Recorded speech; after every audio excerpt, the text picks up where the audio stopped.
Assalamu alaikum, everyone. My name is Mawra Ahmed, and I would be your SAT English trainer for this 3-day workshop.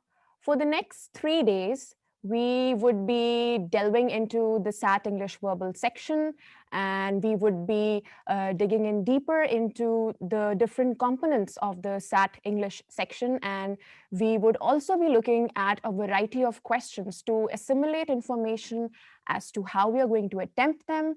And also, I would be sharing some very effective tips and strategies with you guys so that you're able to attempt the SAT English verbal section to the best of your abilities. Before we go ahead, I would like to introduce myself, a quick introduction. I have been working with the education industry for the past 7 years. And teaching, mentoring students from different age groups, it has been a wonderful experience so far. And not just teaching, it has been a learning experience for me as well, while I interacted with so many students. Standardized testing is another passion that I have been working on for the past 2 years. And I've been giving workshops, I've been mentoring students, I've been training them. And it's just great to see students who are working on their skills, on their aptitude, and they are trying to prepare themselves for the bigger challenges, the real world challenges, career related challenges, actually. And SAT English is also all about that. It prepares you for a lot of things, let's say critical thinking skills, which is a very important skill for the 21st century learning. And then your analytical skills, your interpretation skills, and of course, command of evidence. So today we would be looking at, let's just take a quick look at our agenda for today. Basically, we would first be getting ourselves acquainted with what SAT is all about. I'm sure those who were there in the math class, they already have an overview, but I'll just quickly go over it once again. And then we would be looking at the verbal section on the SAT, and then the first component, the reading section, a little challenging, but of course we are going to see what it is all about.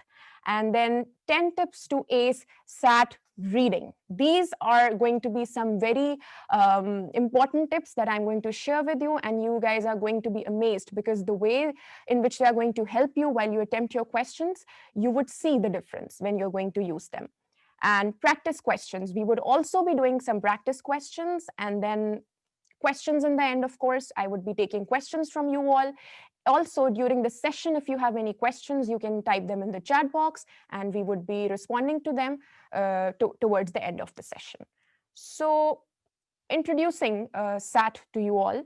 SAT is basically, you all know, it's a standardized test. It tests your aptitude, your skills, and it's required for admission in universities. For LUMS, it's a very important, it's mandatory for LUMS. It's very important that you give SAT, and you also attempt the essay part for SAT. It's compulsory, it's mandatory for LUMS. It's a 3 hours long test, and it has 4 components. As I already mentioned, it has the reading section with 52 questions.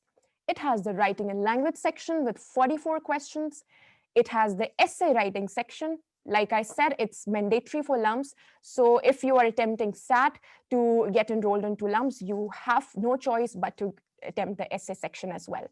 Then the math section with 58 questions. Test score ranges between 400 to 1600. And then there is no negative marking, which leaves you at an advantage because you can attempt all of the questions because there's no negative marking. So try not to leave out any questions. Okay, so let's look at English on the SAT, the structure and scoring. We would be looking at the different components, the structure and scoring. So first of all, we have the reading section, 52 questions. So SAT is basically the verbal section. It comprises of MCQ-based questions. There are options, and you have to choose the right option. Number of questions is 52. Time is 65 minutes, and the scoring is between 10 to 40. It's like the raw score. Then the writing section. Now, the writing section is also an MCQ-based. It has passages, and then there are MCQ-based questions, 44 questions. There are 35 minutes to attempt this writing section, the writing and language section. And once again, the score ranges between 10 to 40. Then the essay section. The number of questions are not there in it because there's just one prompt and there's a passage that you have to analyze, you have to interpret, and you have to base your argument upon it. And you have 50 minutes to attempt the essay section. Okay, and the score range is also between 3 to 12. Moving on, let's look at the reading section. Now, when I say the reading section, you must be wondering that, oh, I'm not a very avid reader. How am I going to attempt this section? This is a fear that is in the minds of most of the students who are trying to prepare for SAT English. So guys, SAT, basically, when you're talking about the reading section, it doesn't leave anyone at an advantage, be it a person who has been reading for a very long time, who's a very good reader, who's very good at, who has read a variety of books, because there is a variety of passages and you have to look at the content, you have to absorb the information, you have to do focused reading. So there's a wide variety of subject areas on which the passages are based. And then again, like I said, the reading section, it's basically something that you might want to do once you have practiced enough for it. So it's not like that इस इंसान ने बहुत ज़्यादा reading की हुई तो he is going to ace the reading section. It's nothing like that. You have to practice enough. No matter how well of a reader you are, you have to make sure that you are good enough at assimilating the information, the content of the passage, and then you're doing focused reading. You're not wasting your time looking at unnecessary details. So let's have a quick overview about the reading section. So the time, like I already mentioned, it's 65 minutes. And the questions are MCQ based, 52 passage based questions. This has also already been mentioned also. Now the passages, the content of the passages, we would be talking about that as well shortly. There are 4 single passages. So you would be reading out short passages, 500 to 750 words per passage. And then there is a set of paired passages also. Now, paired passages, these 2 passages are related and they are more or less based on the same theme, or you can say the content is more or less based on the same topic. So, but of course, you have to do a comparison, you have to compare and contrast. Then the passage length, it's 500 to 750 words per passage or per set. So let's go ahead and see what are some key facts that you must know about the content of the passage. So like I mentioned, there's a wide array of subject areas.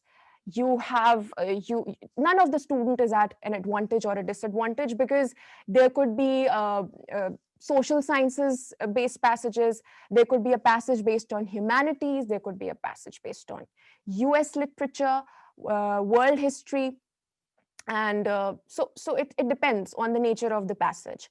So you never know what kind of a passage you might come across. So in any case, you have to have the skills required to attempt the questions. You need to practice irrespective of how well of a reader you are, how good of a reader you are. Authentic texts.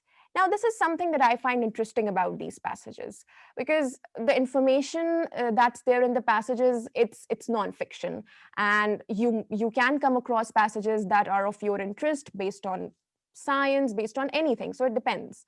And then next very important point is that there are informational graphics for interpretation. So informational graphics are basically, they could be graphs, they could be pie charts, and they are based on the content of a particular passage. And you might have to interpret the data given in them, and you might have to answer questions related to those bar graphs or those graphics, the informational graphics that are there. So here your interpretation skills are being tested. Then next thing that is very important is the textual evidence. Now the textual evidence, when we talk about this, it's like you can say the crux of SAT English. you have to have a reason. Why are you choosing this as your answer? And why do you think this is the right answer? When I talked earlier about SAT English, I said command of evidence is something that you're being tested on.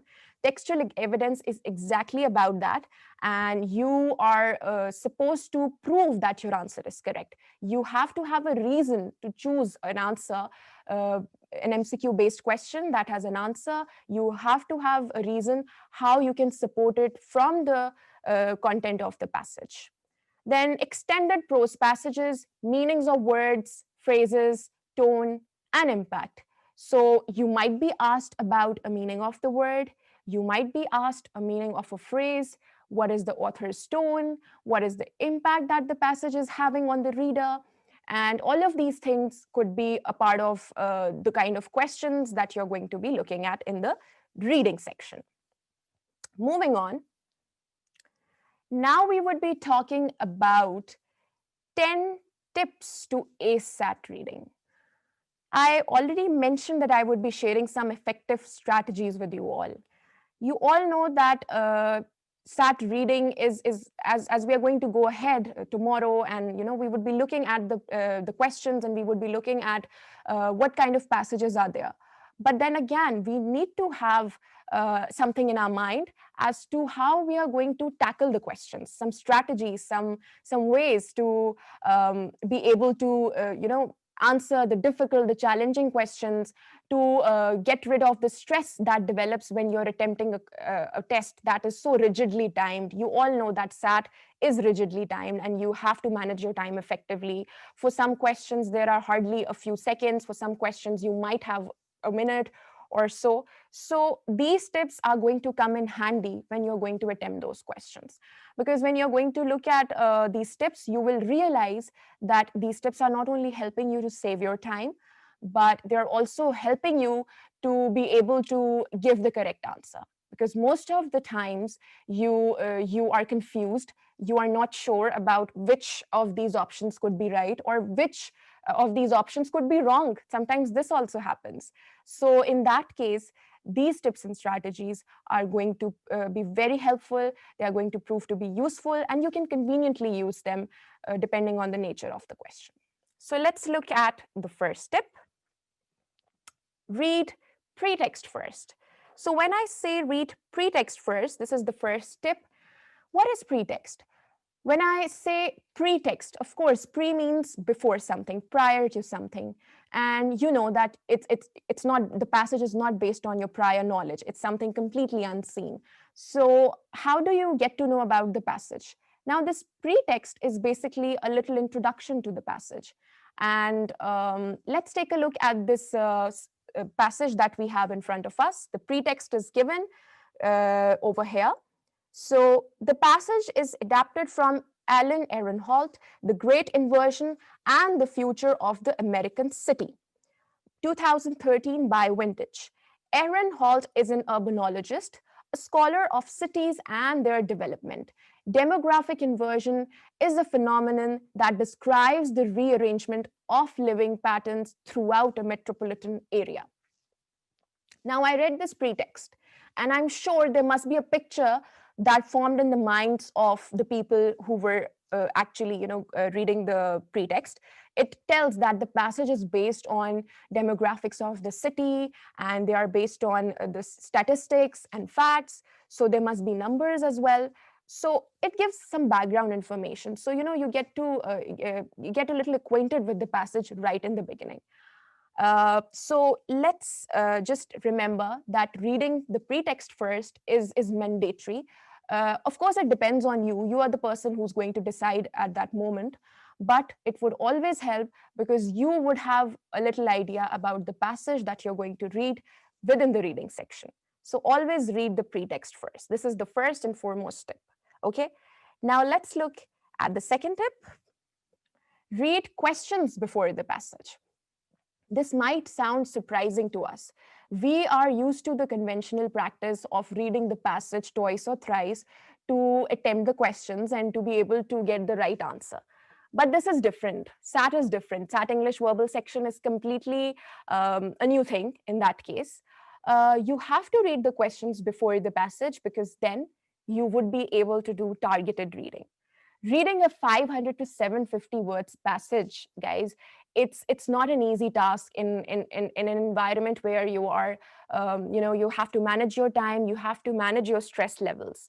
So in that case, reading the questions actually helps you to do targeted reading and not go into the unnecessary details mentioned in the passage. You can easily take down notes from the passage. Oh, this question's answer must be over there. Oh, I just read that question, so this is the answer. So this always helps when you read the questions before the passage, because then you're not wasting your time looking at understanding the meaning of difficult words, which is not even required.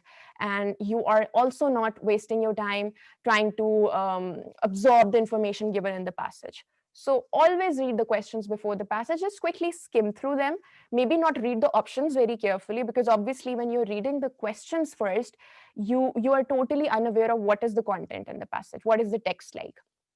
But reading the questions is always helpful before the passage. And then you go to the passage and then you read it and then you make your points and summaries. So this is the second tip. Remember this, read questions before the passage. All right. Then tip number 3, skim and summarize. Quickly go through the passage and make summaries, highlight, underline. There is an example for you. A student has highlighted part of the passage and probably is going to look for some information to answer a question from here. So why do we have to make summaries? Why do we have to highlight? Why do we have to underline when we are already reading the questions first? So guys, this tip is going to be very effective when you are going to have a short time and you want to do more in the SAT verbal section. So you make your summaries when you know that this part of the passage has the answer to, let's say, question number 3. You can write down, okay, this is probably the paragraph where the question's answer is. And of course, questions are mostly based on a chronological order. So and sometimes you just have, general questions also, which could be talking about overall message of the passage. We'll look into that later.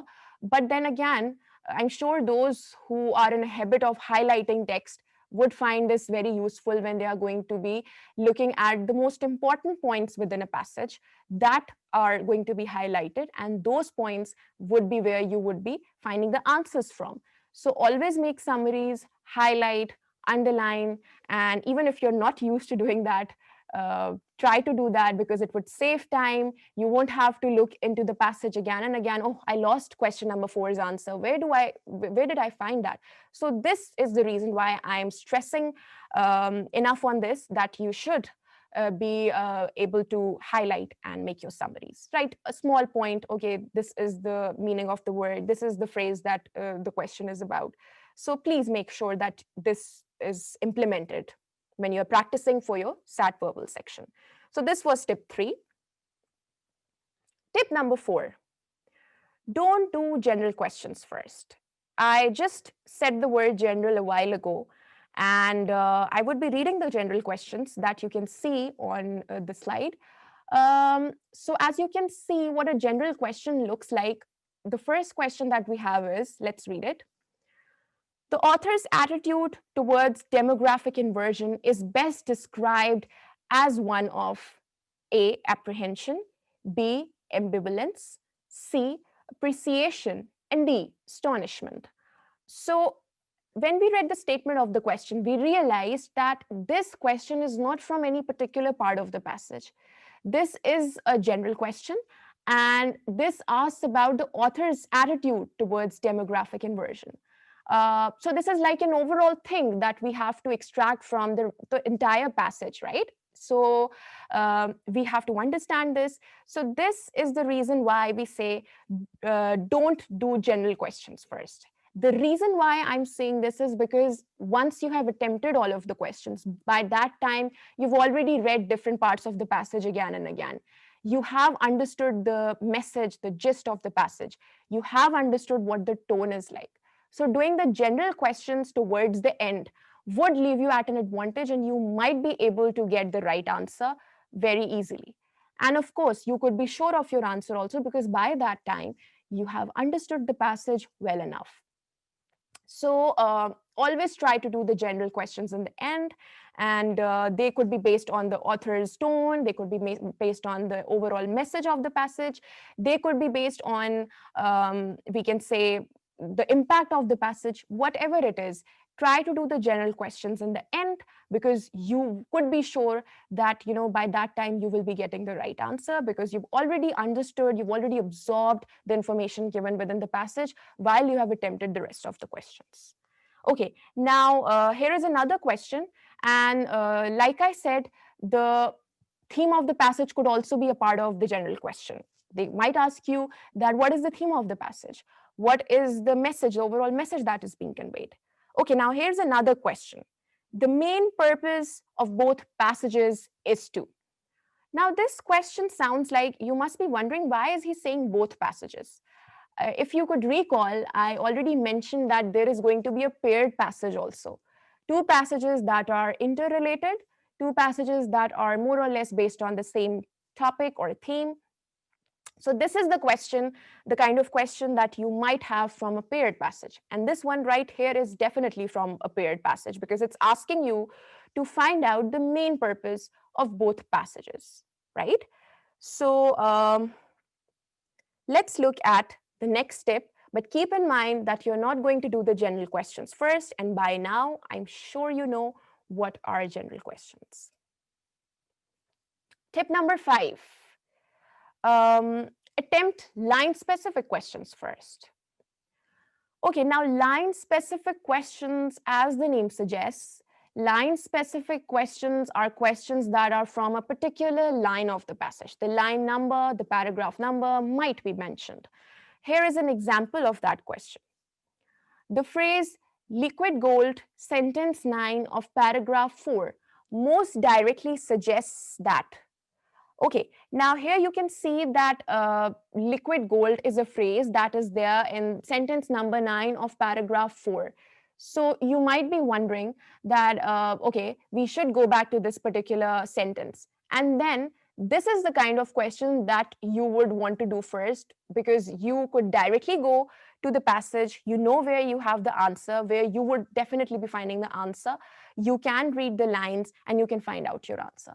So line-specific questions should be attempted first. Once again, it would save your time. You would be able to find out where the information is from within the passage. So try to do these questions first, the line-specific questions. Go back to the specified lines.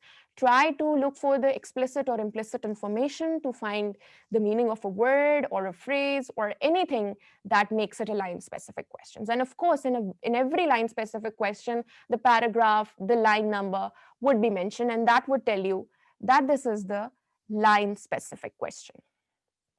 Okay, moving on, we have tip number 6. Read 2 to 3 lines above and below. This might sound a little weird to some of you, that why would we be reading lines above and below? But let's see what does it mean over here. So for line-specific questions, make sure you read 2 to 3 lines above and below the specified lines too.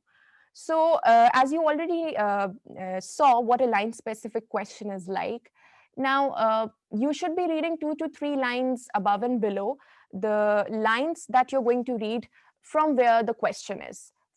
Two or three lines above, and then the preceding lines, okay? And the lines after. So guys, why should we be reading those? That would make the meaning of the word or the phrase clear enough for you so that you could arrive at the right answer.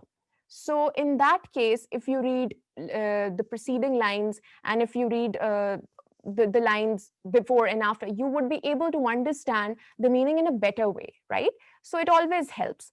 Let's see that you can see that the word liquid gold is mentioned over there. And the previous question was asking you the phrase liquid gold most directly suggests that. So in tip number 5, we discussed that we should be doing line-specific questions first. And in tip number 6, you need to make sure that you're reading the lines above and below so that you're clearer with the meaning. It would always help. It would always help you get the right answer and choose the right option.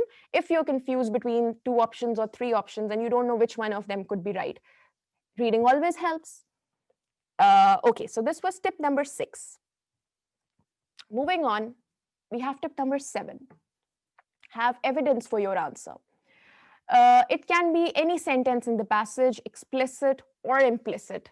Now, this is also extremely essential that you are able to prove your answer is right. Why do you think option C is the right answer? Why not option B? Why not option A? Why not option D? So, in that case, you should be able to mention that you have evidence for your answer. And of course, you have a reason to choose that particular option. So, try that you have a reason to back up your answer. And of course, like I already mentioned a couple of times, that command of evidence is really important, is of extreme significance when you're attempting the SAT verbal section, because you are going to be looking at a variety of questions and you need to have a reason to support your answer. So supporting a statement, any material that you find within the text, you would be able to prove your answer is right, and you would be able to justify your choice. So sometimes there is a moment when you might not know what's the right answer. So in that case, you could, use the next tip. So after tip number 7 comes tip number 8. Use process of elimination if clueless. Now, how do we do this? Process of elimination. Um, this is the time when you would realize that negative marking is not done in a SAT in SAT English verbal. So this makes things easier for us, because in case if you do not know anything about a particular question, what you could do is you could simply cross out the most inappropriate options. Cross out the options that you think could not be the answer to a question. I'm sure some of you might have used this option when you do MCQs before. So cross out the wrong options, and then you will be left with the right options, and then you could pick up the best one out of those. So this always helps. And keeping in mind that there's no negative marking in SAT, you should not leave out the questions. If you have the time, try to do as many as you can. So this is going to be a very effective, a very helpful strategy if you use process of elimination. And if you're completely clueless that what could be the right answer, okay, I don't know this question at all, but I might be able to find out that these could be the wrong answers, these could be the possible wrong answers, because this information is not there in any part of the passage. So try to do this, and I'm sure most of you would be able to come up with the right answer. Next tip, tip number 9. Dual passages, read one at a time. We've already talked about paired passages, and I've already mentioned that the two passages are mostly related based on the same theme. So 2 out of the 6 passages will be paired passages. Yes, so as I already mentioned in the beginning, there will be 4 single passages. Some of them could have interpretational graphics with them. And then there will be a paired passage. So in all, we have 6 passages. But the paired passage is usually counted as one. So we can also say that we'll have 5 passages.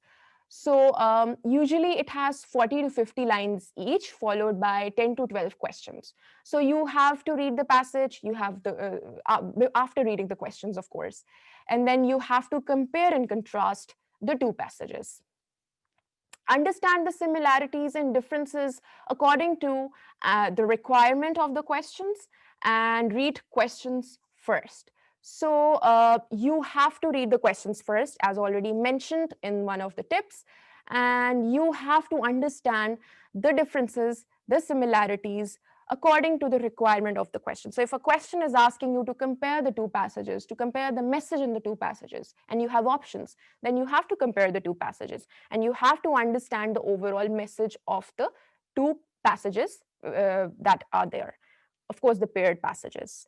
So this was tip number 9. One passage should be read at a time. Please don't rush and don't try to read both of the passages. Kuch lines main yahan se padh loon, some lines I should be reading from here. Please don't do that, because this is a bad idea. Totally no to this, because you would get confused and you would be stressed. And of course, if you're going to read some lines of the first passage, some lines of the second passage, then the information is just going to, mix up. So it's always better to read the first passage and then the second one. So please follow that and you will see the difference. So this was tip number 9. Tip number 10, predict before reading options. From experience, I'm saying this, that whenever we are reading MCQ-based questions, sometimes instantly we have an answer in our mind. And, oh, this could be the answer. I know the answer to this. I know the answer to this. So that is the situation over here. You should be able to predict before reading options. This won't happen for every question. I'm not saying that you can predict an answer for every question in the reading section. Some of the questions would be very, very challenging and you might not know what could be the answer. In fact, reading the options might actually help you arrive at the right answer. But this tip always helps when you are doing a question for which you already have an answer in your mind. It could be a general question, it could be a line-specific question, so you can also, predict the question.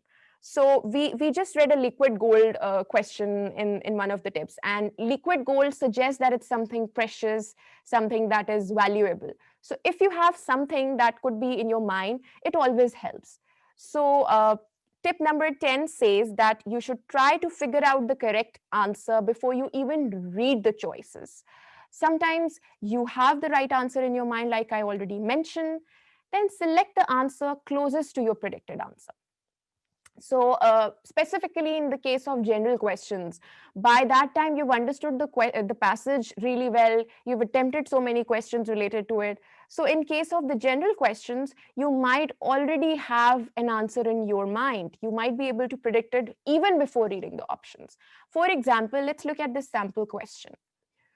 The author's attitude towards demographic inversion is best described as one of apprehension, ambivalence, appreciation, and astonishment. This was also there earlier. It's a general question. And when you're going to come to this question, you will have an idea what the author's tone was, how was his attitude as he wrote that passage. Was he being surprised? Was he appreciating? Was he being apprehensive? So all of these things are going to be, in your mind already, that what was the author's tone. So in that case, predicting an answer before even reading the options, this tip would come in handy and you would realize it would actually help you. All right, so these were the 10 tips. And now let's come to the summary. I understand some of you might want to take notes again, and you might want to jot down the points that were discussed, the tips that were discussed. So I'm just quickly going to skim through them. So the first tip was read pretext first. It gives you background information about the passage. It always helps. Number 2, go straight to the questions. It always helps. You save your time and do targeted reading. Number 3, make reading summaries. Once again, those who are fond of highlighting, underlining, this is really helpful for them because you would be able to find out the answer. You would know that, oh, this was the question's answer. I could find it over here. You can underline, you can highlight. This would also save your time and you won't have to go through the passage again and again. Then tip number 4, do not attempt general questions first. General questions are mostly based on the overall theme or message or the author's tone.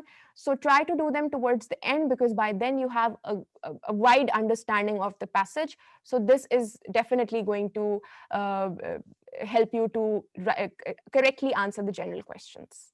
Okay, then tip number 5, attempt line-specific questions first. You already know what are line-specific questions. The specified lines are mentioned in the question statement. You can go back to the passage and find out your answer over there. Tip number 6, read 2 to 3 lines above and below the specified lines. So you should be reading the lines above and below the specified lines in case of a line-specific question. It would always help you arrive at the right answer, choose the most appropriate option. Tip number 7, always have evidence to back your answer. You should always have a reason to support your answer. Most of the times you might not have enough evidence, you are not sure about your answer, but in most cases, we usually have just that small hint within the passage. Somewhere in the passage, we usually have that small hint which helps us understand that this is definitely the right answer to the question. So this mostly happens that you have supporting details from within the passage to back up your answer. Number 8, use process of elimination. There's no negative marking in SAT English. You can easily attempt the questions without the fear of marking the wrong answer. So try to answer a difficult question by marking the most inappropriate options first, marking them as wrong, and then you would be able to arrive at the right answer. Then tip number 9, dual passages one at a time. So in case of paired passages, read one at a time, don't mix them up, don't try to read them, both of them in a rush, part of the first passage and part of the second paired passage. That is going to confuse you. You won't be able to attempt the questions clearly. And tip number 10, predict an answer before reading answer options. This always helps, specifically in case of the general questions. You would be able to arrive at the right answer if you already have an answer in your mind and you can say that this is the closest possible option to my answer, my predicted answer. And in that case, you would definitely be able to choose the right answer. So this was a summary of the tips that we have discussed, and I'm sure when you're going to practice your reading section of SAT English, you would realize that you can apply these tips and you can use them very effectively to save your time, to be at an advantage, to arrive at the right answers. All right. So that was all what we covered today. We had an introduction about SAT. You already had that in your math class also. I gave you a quick overview. Structure of the SAT. We looked at the structure, then how we can tackle the SAT, what are the different kinds of challenges, what is the content of the passages, and then we briefly looked at the reading, writing, and essay overview. What are the number of questions? What is the time allotted to each of the components? And then we discussed the top tips for the reading section.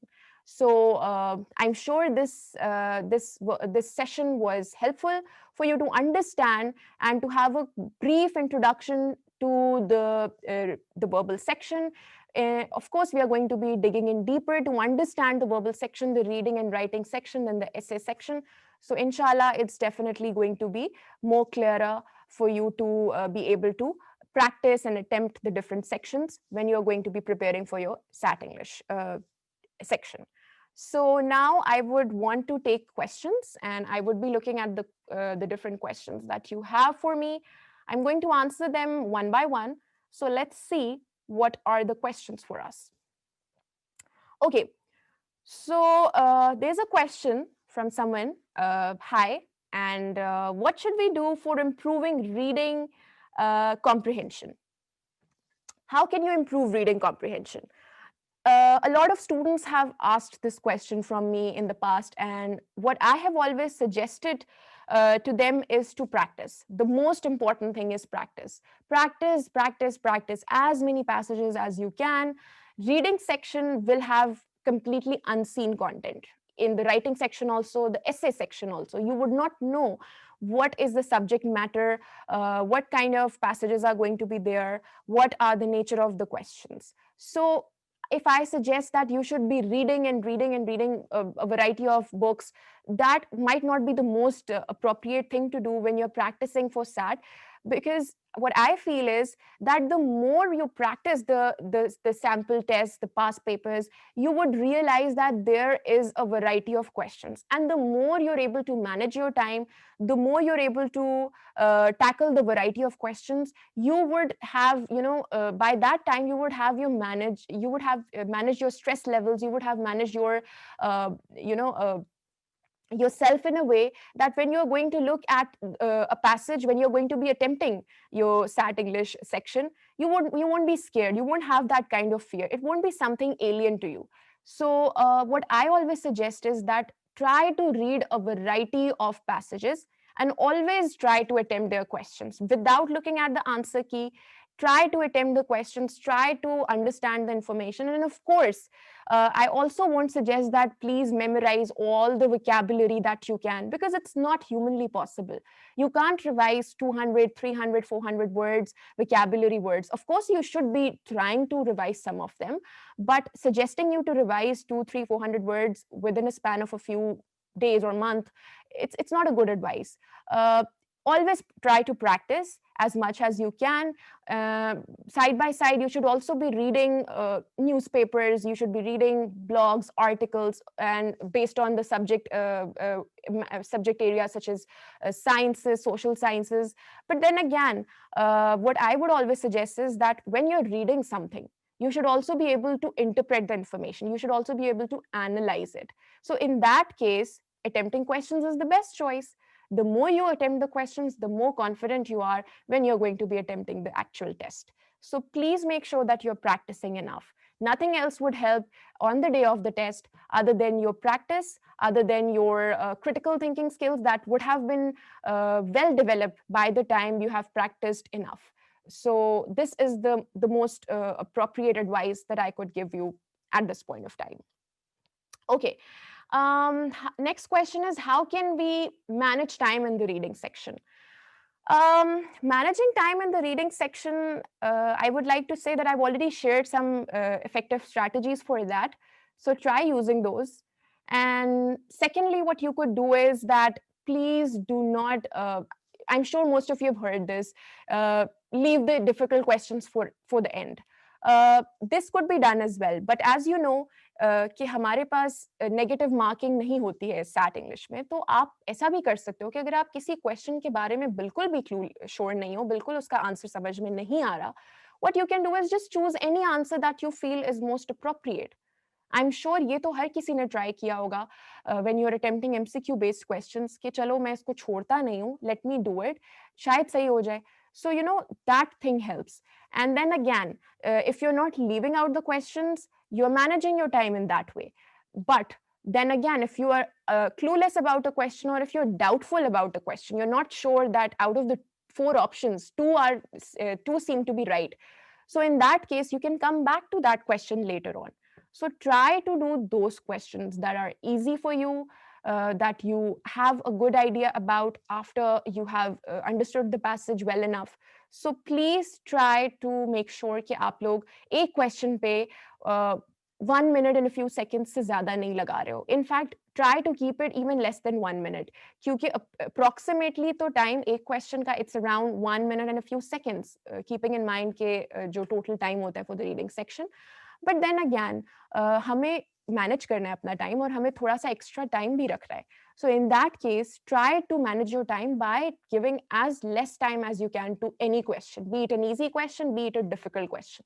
बहुत ज्यादा stress नहीं करना. अगर 3-4 questions एक जैसे बहुत difficult आ गए, उनकी जो ऑप्शंस आपको बेस्ट लगती हैं, आपने कोशिश कर ली, you found the answer from the passage but you still not sure about it, then just mark an answer and leave it. Come back to it later on. It would always help. It would always save your time. You can manage your time. You can manage your chance of performing well on the SAT verbal section effectively. So try doing that. I'm sure it would help. Then the next question is, for better scoring on the SAT reading portion, is it compulsory to do vocabulary? I already mentioned this when I was answering the first question. कि vocabulary ज़रूर improve करो. उसके लिए मैं यही suggest करूँगी that read passages, the SAT reading passages, the sample tests. Read books जो आपके interest की हैं, उनको ज़रूर read करो. Try to read passages based on social sciences. I'm sure बहुत सारा material it's over the internet. You can read it based on history, literature. So उस तरह की चीज़ें ज़रूर पढ़ो. बट देन अगैन आपको इंटरप्रेट कैसे करना है टेक्स्ट को, वो तो आप उसी दिन करोगे क्योंकि सब कुछ अनसीन होगा. आपको नहीं पता आपको कौन से वर्ड्स जो हैं वो आने चाहिए. सो no matter how many words you revise on the day of the test, it might not be fruitful at all for you to revise 200 words because none of them might come in any of the questions. So in that case वो सारी मेहनत जाया जाएगी. जरूर vocabulary पे emphasis मैं करूंगी, but मैं ये नहीं कहूंगी कि बहुत ज्यादा मेमोराइज करो. Try to plan a schedule कि मैं रोज 5 words जो है, कुछ भी जो मैं रीड कर रही हूँ पैसेजेस, उनको अंडरलाइन करके उनके मीनिंग्स, उनको सेंटेंसेस में, उनको अपनी स्पीच में यूज करूँ, उनको अपनी प्रोज में यूज करूँ. इन that case it would help. वो जब आप वोकैबुलरी आपके माइंड में रिटेन होगी तो वो आपको आई एम श्योर आपके एसे सेक्शन में भी हेल्प करेगी when you are going to be writing your essay, और आपको डेफिनेटली अपने रीडिंग एंड राइटिंग सेक्शन में भी उससे बहुत ज्यादा हेल्प मिलेगा. सो this is what I have to suggest to the person who asked the last question. I think that's about it. Thank you so much, guys. This brings us to the end of the first session. Inshallah, I'm going to see you tomorrow with another exciting and informative session. This is me, Mavra Ahmed, saying Allah Hafiz. Thank you.